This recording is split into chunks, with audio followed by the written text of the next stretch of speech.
Jadi ngaji kita beriman ini kalau tanpa logika nggak mungkin, kering, Quran nggak ada nilainya. Cuma anak dengung-dengung aja, enak-enak baca Qurannya, tapi tidak berlogika.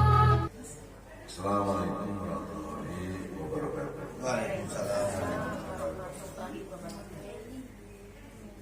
Majelis kajian dari ibu-ibu aspirasi dan kita ada dari Presiden DPR. Apa yang tadi disampaikan sebagai kode etik mesti disadari bahwa itu perintah Allah, bukan hanya saya, hanya dari tapi Allah menghendaki kalau Al-Quran dibaca harus dengan baik-baik supaya dapat rahmat. Amin. Itu surat Al-Baqarah buka biasanya mengaji, tapi karena metode saya selalu Quran dan Quran supaya akurasi pendapatnya terjaga, bukan masa ya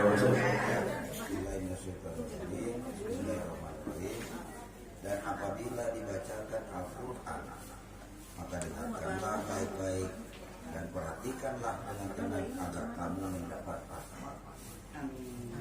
dalam pendekatan ilmiah itu namanya konsentrasi, fokus,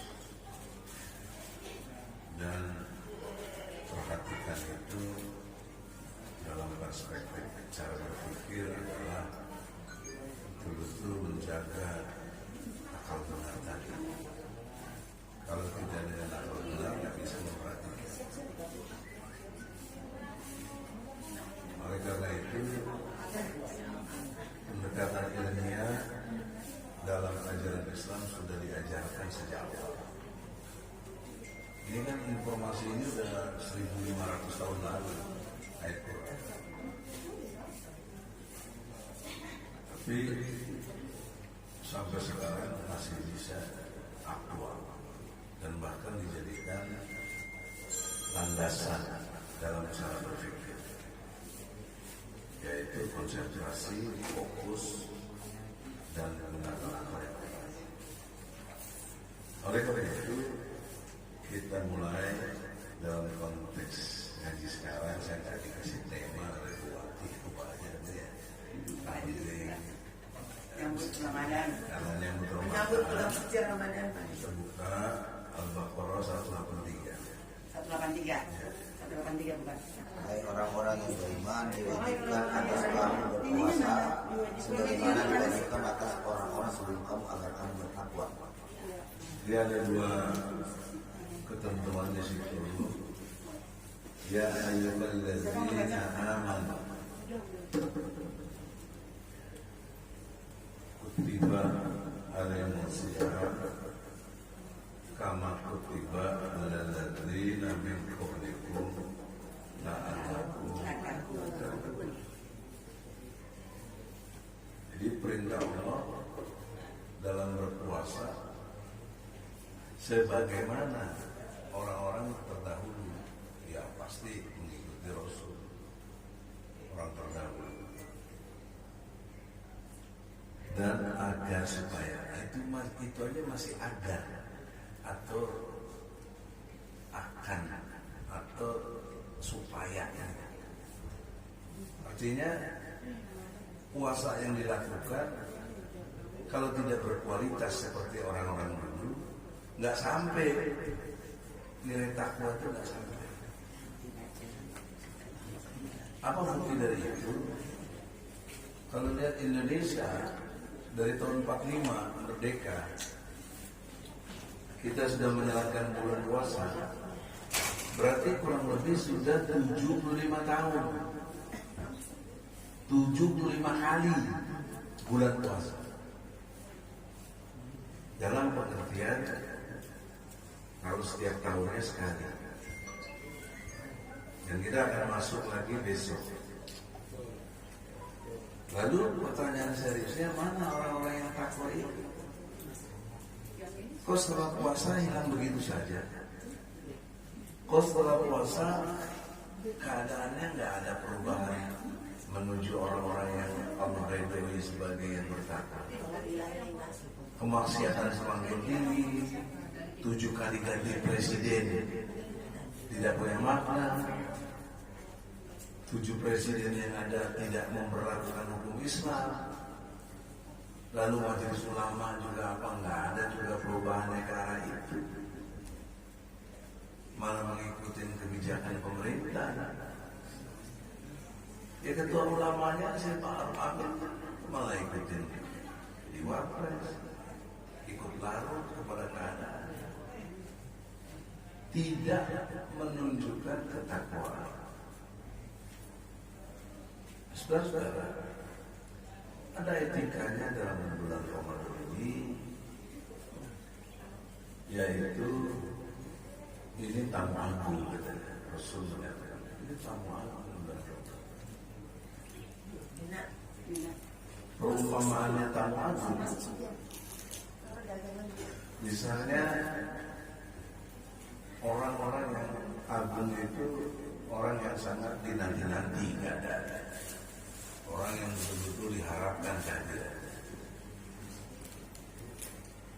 Sekarang kita persempit, orang yang agung, orang yang dinanti-nanti, kedatangannya misalnya buat ibu para suaminya. Ibu sangat mendambakan kedatangan suaminya. Anaknya mendambakan kedatangan ayah. Kenapa didambakan? Coba pakai dikit sedikit. Jangan ngobrol dulu lagi. Kan nanti habis itu pos-pos ngobrol terus. Mengapa kita mendambakan kedatangan suami, mendatangkan bagi anaknya, ayahnya? Karena sosok si suami, sosok si ayah menyenangkan, menggembirakan, membawa manfaat, membawa keceriaan di rumah itu. Apabila keadaan sebaliknya, apa ibu-ibu mengharapkan datang suaminya? Enggak, malah buru-buru amat, maunya menghindar aja. Iya betul tidak? Ini logiknya, betul? Dibandingkan Ramadan, ini bulan yang mendatangkan kegembiraan, bulan yang mendatangkan keberkahan, bulan yang mendatangkan kehidupan kita lebih baik karena konsep ketakwaan yang ada. Maka dalam kesempatan ini, siapa yang gembira di antara kita dengan adanya Ramadan? Itulah salah satu etika untuk masuk pintu takwa. Kalau kehadiran aja Anda nggak welcome, nggak bergembira dengan Ramadan, apa artinya Ramadan? Nggak punya makna. Sama halnya suami Anda yang menjengkelin, yang gondok, yang bikin membuat nggak bahagia, datang malah nggak diharapkan datang. Nah, jadi orang yang mengerti ketakwaan dalam perspektif mengingat masa lalunya itu kepada orang-orang terdahulu yang melaksanakannya agar supaya kamu takwa, karena ngerti ini Ramadan ini nilainya luar biasa. Sholat sunnah aja jadi wajib nilai pahala. Tidur aja ibadah. Dosa semua diampuni. Kembali kepada fitrah nantinya setelah Ramadan. Kembali suci. Ini hanya orang yang bodoh dan tidak berakal. Kalau melihat Ramadan itu malah gak suka. Karena bagi orang-orang yang sudah berbuat maksiat pasti gak suka. Waduh, merokok jadi terbatas deh. Waduh, gak bisa minum minuman keras, gak bisa berzina, gak bisa gak suka dengan Ramadan itu gak suka. Karena dia tidak menganggap persepsinya Ramadan itu agung, Ramadan itu kemuliaan. Di sini dulu, sekarang kita jujur istighfar. Kita senang nggak datangnya Ramadan? Senang.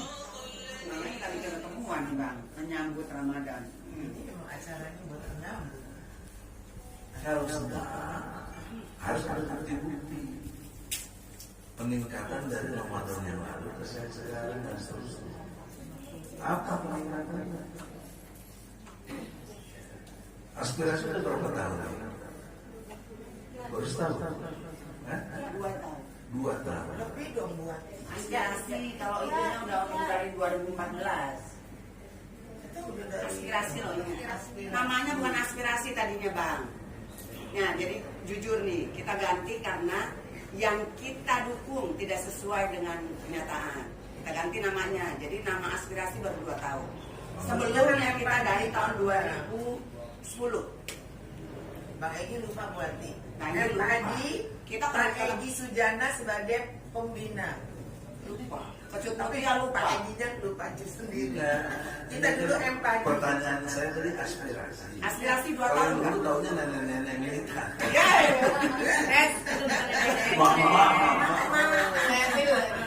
Dua tahun.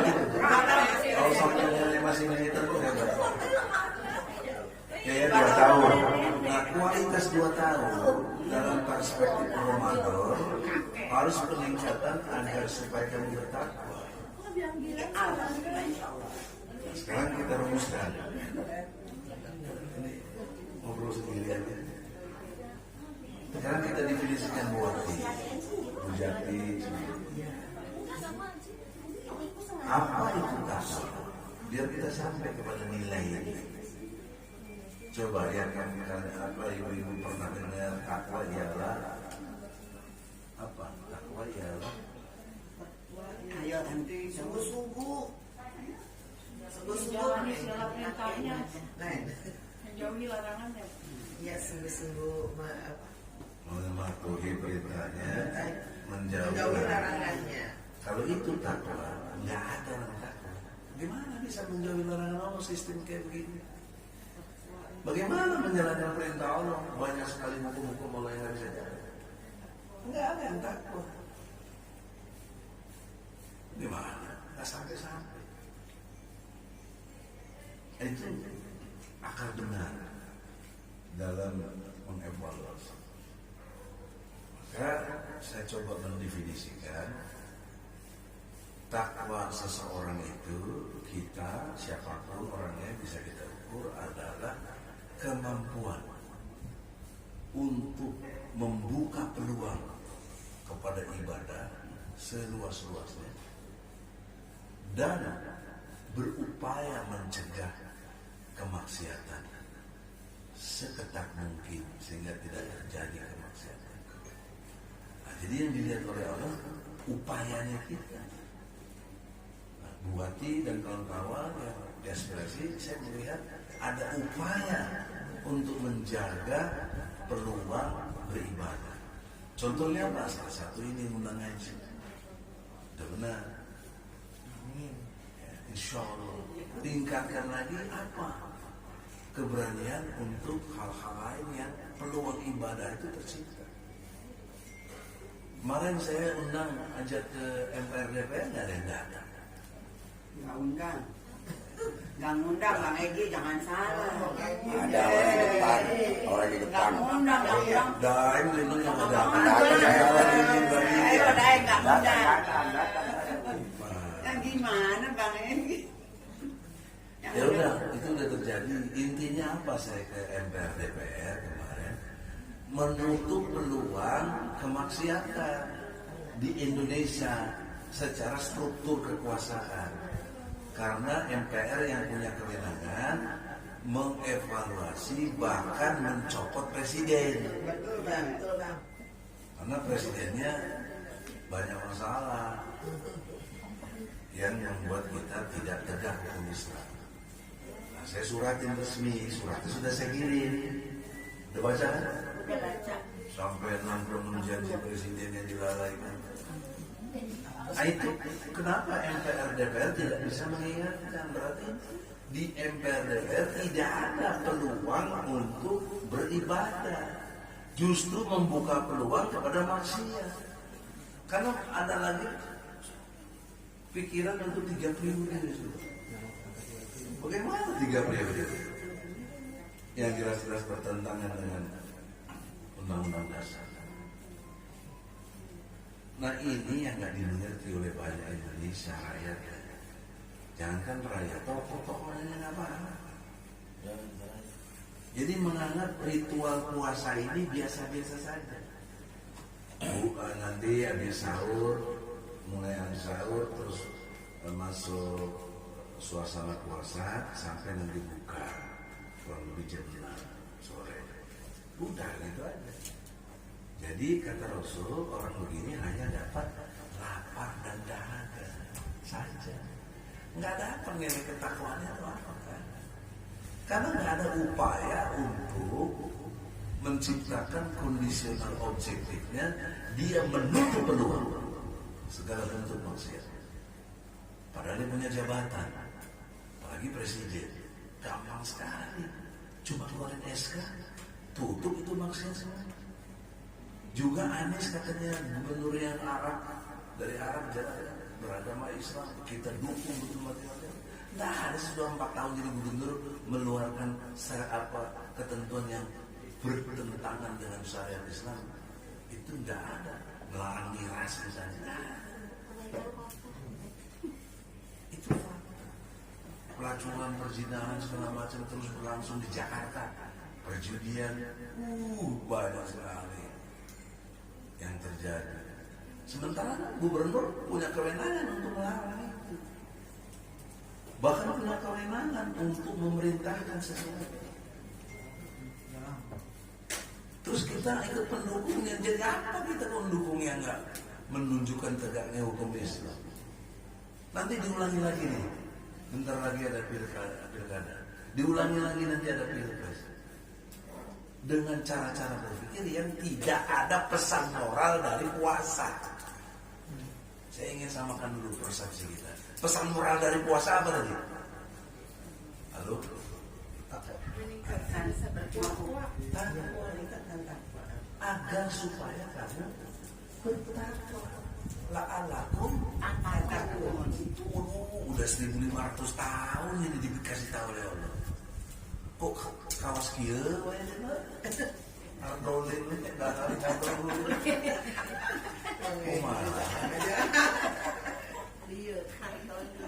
Coba ibu introspeksi umur berapa sekarang?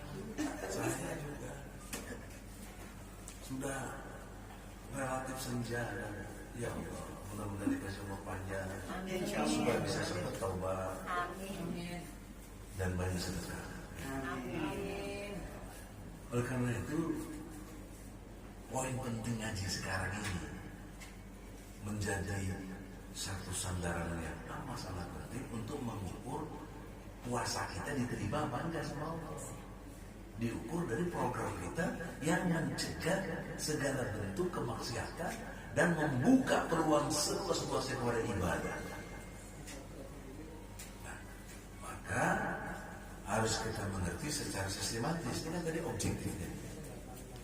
Sistematisnya apa langkahnya setelah puasa ini yang untuk menjaga supaya puasa kita ini menuju kepada takwa. Nah itu nggak ada lain kecuali sholat. Jadi sholat itu satu pintu masuk untuk kita istiqomah dalam bertakwa. Sholat itu juga penolong dalam segala hal. Nah kita seringkali bicara penolong nggak ingat sholat, ingat bahkan ke dukun, bahkan ke orang-orang pintar, bahkan ke dokter kalau lagi sakit. Lupa bahwa fahuwa yasmin. Ketika aku sakit, Allah yang menyembuhkan. Lupa pas lagi sakit kepala langsung ingatnya Panadol. Ingatnya Bordeaux, nggak ingat Allah. Saya tidak pernah langsung buka surat 26 ayat 80. Surat 26 ayat 80. Surat 20 ayat 26.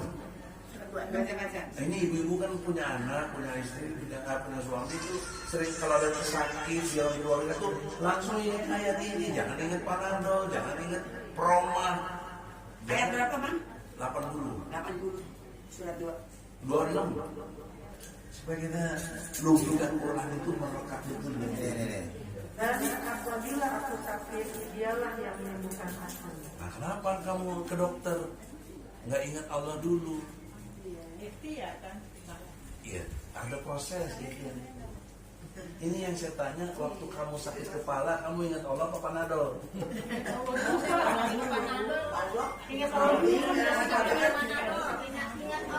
Nah, ingat baik-baik. Bukan saya anti dokter, anti obat, bukan.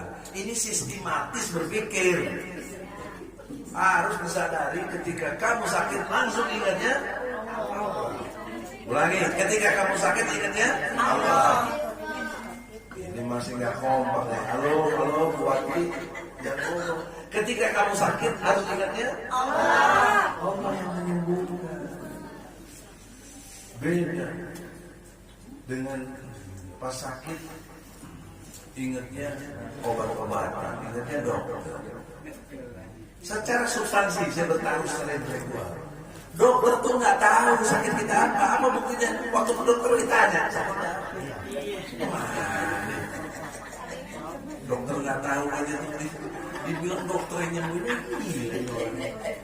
Ya, coba pakai otak nalar, otak bener ya. Kalau akal sehat biasa-biasa aja, nggak ada tidak. Sehat ya, kalau tanya dokter nanya apa sakitnya sehat ya, akal sehat. Tapi akal nggak bener. Kalau dia betul tahu penyakit, dia nggak perlu nanya lagi sakitnya apa dong, dokter. Ah, itu bukti nyata bahwa yang menyembuhkan adalah Allah.